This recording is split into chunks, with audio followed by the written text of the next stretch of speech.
western North Carolina. It's up until recent years. I ran some pretty extensive trap lines for mink and muskrat, and I spent a lot of time dodging the coons. I had plenty of encounters with them, and I picked up some knowledge from dealing with them in all those years. A lot of locations where you can hit on coons, and of course I studied on it and picked up the knowledge, everything I could in the meantime until we could get that season. And now I make sets deliberately for raccoons. A lot of times I catch them where I want them to be caught and intercept them well up or downstream from my mink and rat sets, so that a lot of those good locations don't get destroyed by the coons.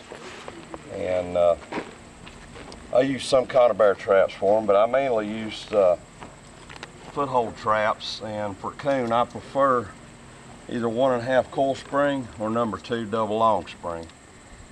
Both are good traps. The 1.5 coil has this tight cluster of hardware to where it don't give the coon, especially a larger coon, much room to get his nose in under the jaw to work on his feet. Helps prevent chewing damage. Number 2 double long spring does have a little more room under there where you can get more foot damage. I use these where I'm definitely in a good drowning situation. The way the trap helps pull them down. Also, both are excellent traps for mink and muskrat. A real good steal for all 3 animals.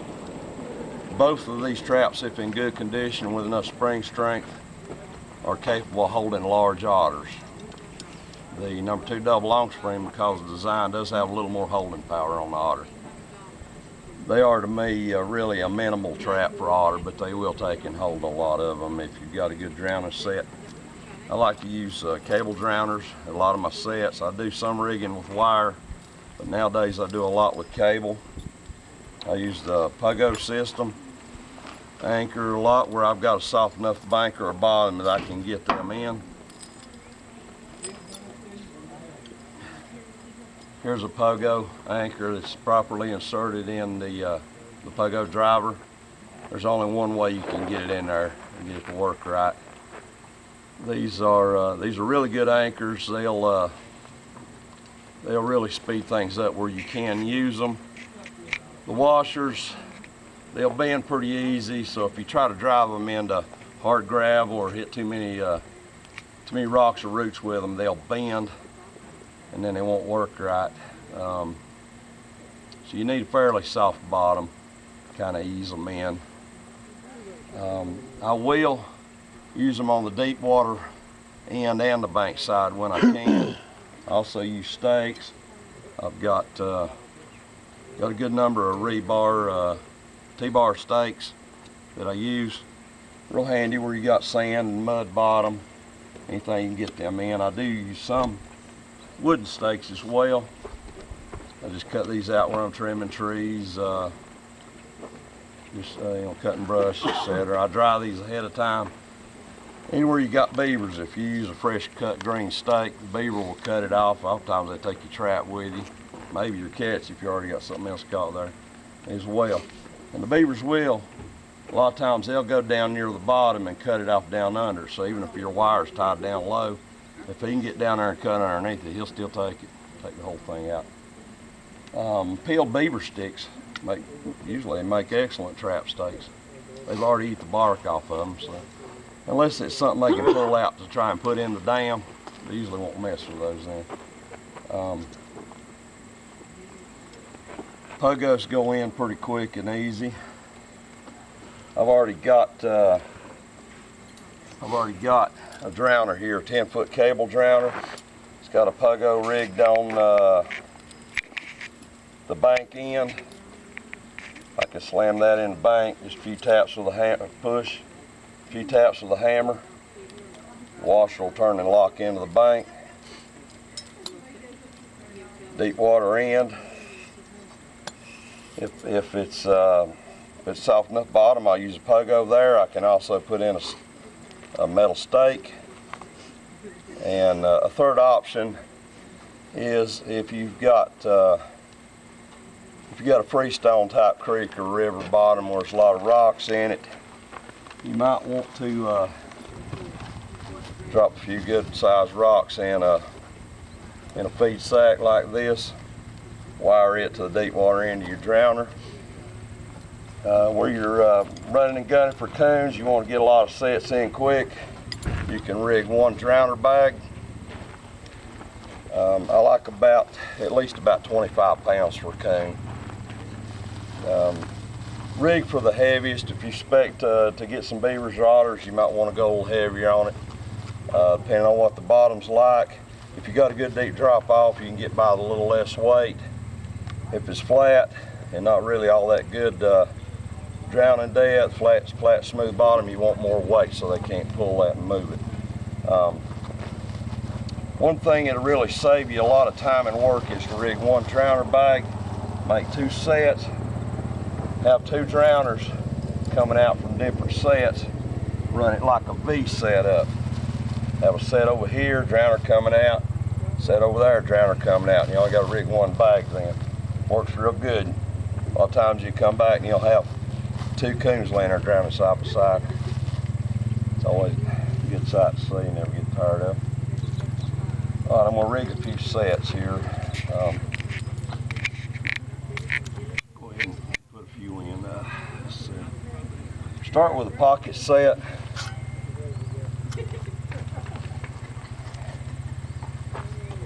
For pockets, I like to use a towel spade. This one has been cut down to, I believe, 5.5 inches. It's been a while since I measured that. I measured the sides and cut it down with a grinder. That's the only thing I had to cut it with. That'll work. If you got better tools, it'll work quicker to do that with. That's just all I've got is a grinder. They've done a good job on that. The reason for that is I don't like to make my hole too wide. When you're mink trapping, it makes more of a difference than it does for coon trapping. I like that hole to be small enough that I can easily guard it with my trap and a mink can't get in around it without getting caught. Keeps those mink from slipping in around the side.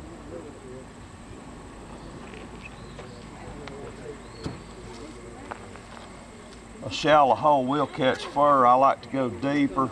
I like to go at least the depth of the shovel into the bank.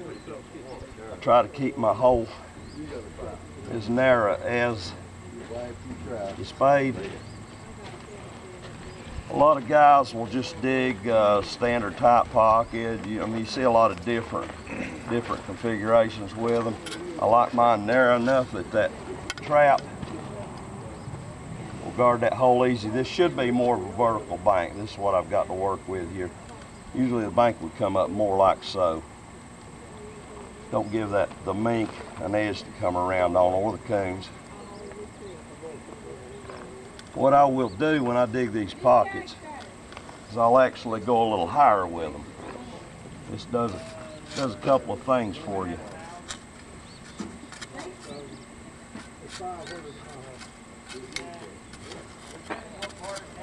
I like water to run back into the pocket.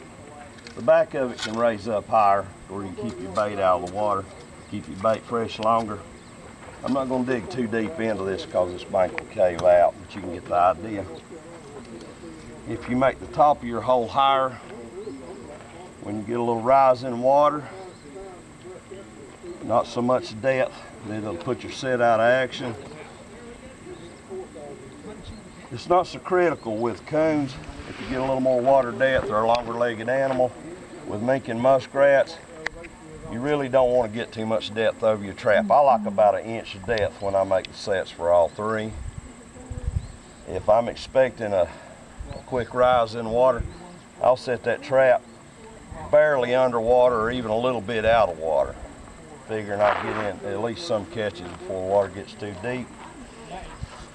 By making your hole higher, you will still have some of the pocket visible. Even if the water depth's a little too deep for the mink and rats there, you can still be catching coons when you get like 5 inches of depth over that trap. You'll still be getting some hits.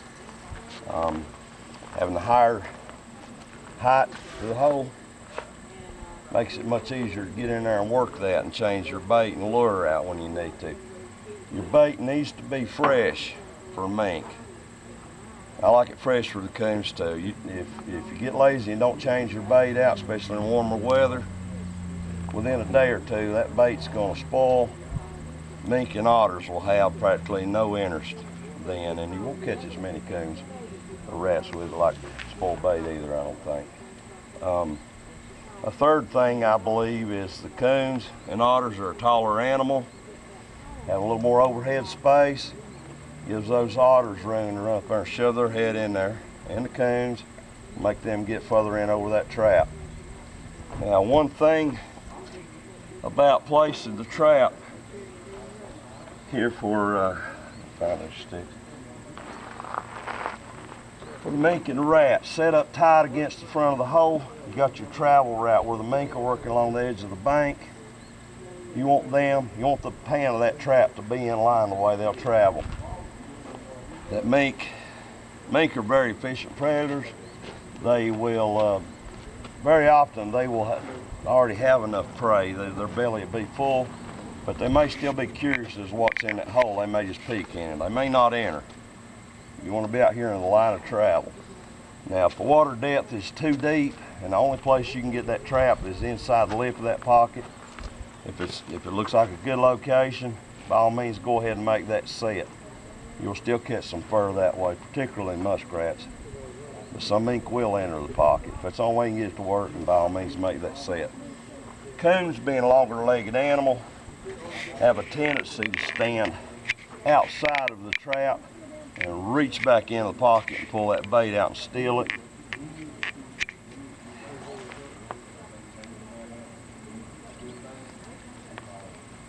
What you can do to help prevent that is put a guide stick. I like to put the dog against the guide stick. Some call it Armstrong guide stick.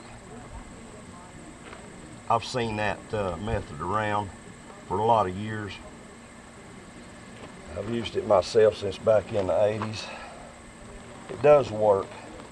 It may help turn some of the rats in over the trap. I think they come in pretty close to the bank anyway.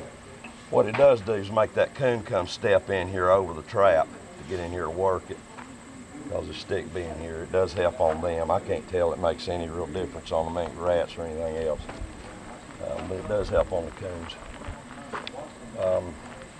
Pocket sets take a little time and work to get in. Almost always use a drowner rig with them. Try to get my catch out away from that hole so they don't come in here and destroy the bank, and you can keep that working a little longer. There are some sets that you can make a lot quicker for the coons. Don't take near as much working time to get them in. Done a lot of blind setting for mink. That's really my favorite thing to do. You can get creative with blind sets. You can rework the bank. You can improvise all kind of locations.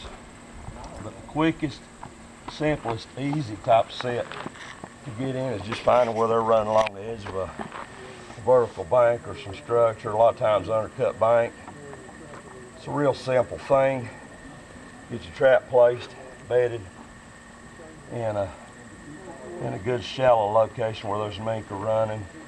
Don't get too much depth of water over the trap. Just real simple guiding. Usually what I'll do is put one stick outside the trap as a guide stick. I'll put another one in horizontal as a stepping stick, and I'll place it just above and about the end of the lever. I'll make sure when that trap fires it don't hit it. And what that does is adjust that mink stride where he'll hop over that stick and hit the pan. And that's all it takes. Where you got a little shelf running along the bank, it's just enough where the animals can run along the edge, drops off deeper water. Your coon, mink, and rats will be coming along and hugging that edge. And those coons, you'll see a little narrow trail that they're just running it hard in there. It's a real simple thing. Get them to step over that and hit that guide stick. I've had many, many, many coons hit blind mink sets like that. Quick, simple. All you gotta do is just get your trap in there, a little guiding, get your rig and get your trap anchored off the next location. A simple way to put a bait or lure set in on a bank like that can use the guiding if you think you need it there. You can make this set without it. A lot of times I do it without the guiding. It's just for coon. This set will take some making rats. You take a trowel, if the bank's soft enough, take your pliers, make a few punch holes. If it's really soft bank, a lot of times you can just do it with your finger. Real quick and easy. Get a little bait out of the can, like sardine, jack mac, commercial coon bait. It's a little hard to work with this loose dirt, but I can make it work. Just jam me a few holes in there. Throw the water line. If you're watching the undercut banks, at times you'll find where the coons have made those like that. They'll be in there working for salamanders, crawdads, whatever might be back in there, whatever prey base is. A few little shots of coon baits, ground fish. You put a little shot or two of fish oil on the bank there. Quick, simple set. Let's see, another real quick, easy to put in set is use PVC pipe. These are super easy and they work really good on coon. There's just nothing to it to put these in.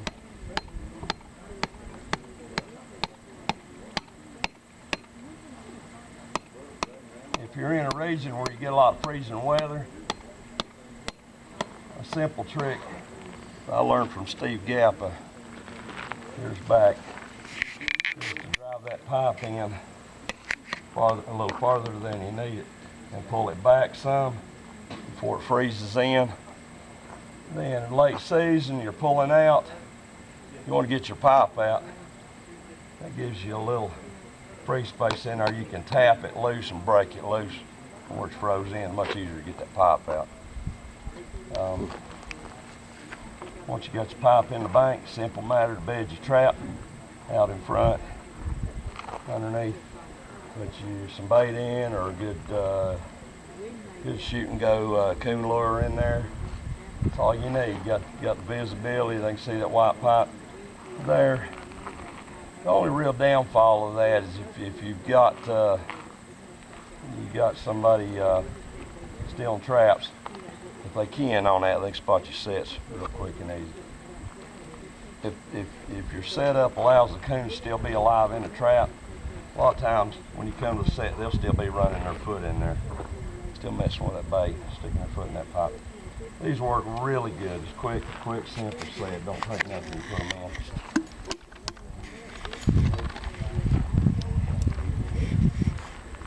Let's see, we did what? 1, 2, 3, 4 sets there. All right, let's take a little time for questions. Y'all have any questions you'd like to ask? I'm not real sure I know how a drowner works. Okay, sure. Good question. I didn't really take time to show you on that. Whether these drowners work, whether you're rigging one out of wire, and for coon, I'll use either 9, this is 9 gauge here.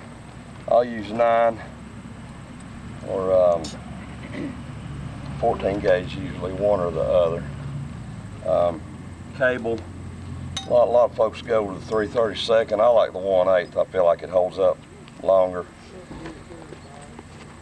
Got a simple L-type block on here.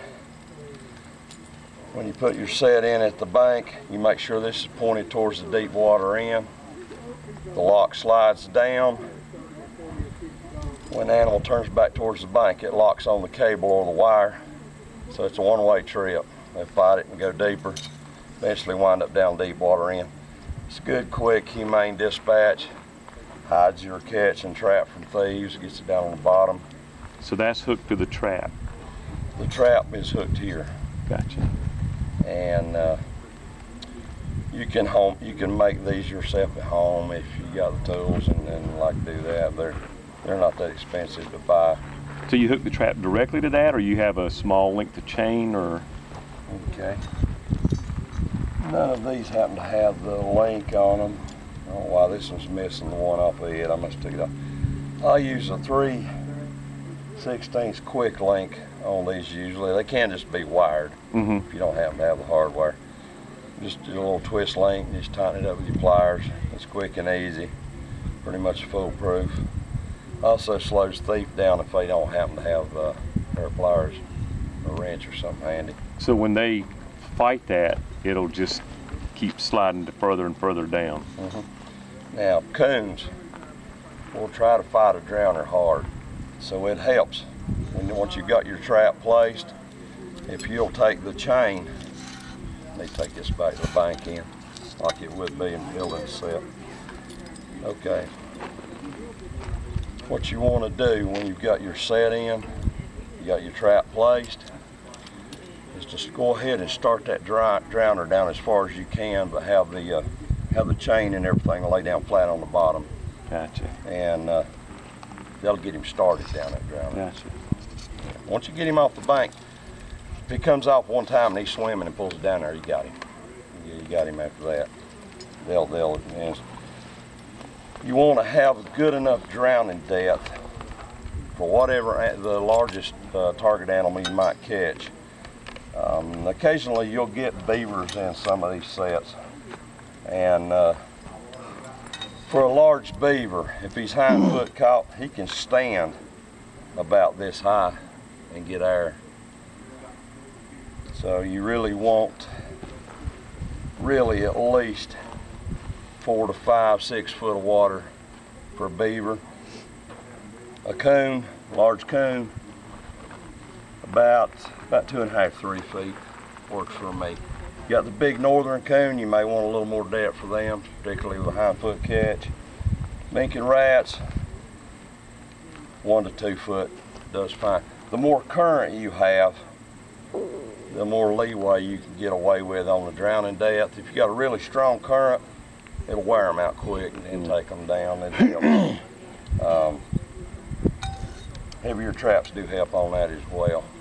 Small lightweight traps like number ones that just don't have near the drowning weight and don't have the same jaw spread like the larger traps to hold the larger animals.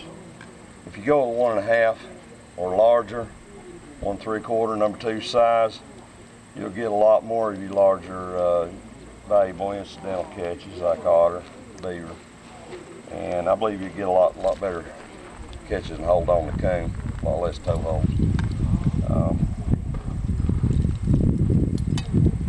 Wire works okay for drowner rigs. You just don't want to use flimsy rig, and a large animal can break loose easy.